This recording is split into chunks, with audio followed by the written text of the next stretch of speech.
ఎప్పుడు చూడని విధంగా 17 కొత్త మెడికల్ కాలేజీలు, ఎప్పుడు చూడని విధంగా ఆరోగ్యశ్రీ ప్రొసీజర్స్ను 1050 నుంచి 3300 ప్రొసీజర్లకు ఆరోగ్యశ్రీని పెంచడం, ఎప్పుడు చూడని విధంగా 25 లక్షల దాకా పేదలకు, ఈ మధ్యతరగతి వర్గాలకు ఉచితంగా ఆరోగ్యశ్రీ, ఎప్పుడు చూడని విధంగా ఆపరేషన్ అయిపోయిన తర్వాత ఆ పేదవాడికి రెస్ట్ పీరియడ్లో కూడా ఆ పేదవాడికి తోడుగా ఉంటూ వైఎస్ఆర్ ఆరోగ్య ఆసరా.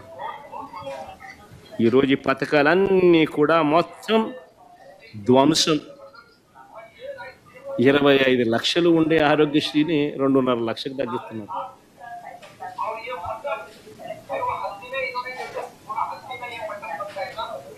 నిజంగా అసలు వీళ్ళు మనుషులేనా అని అడుగుతామని నేను.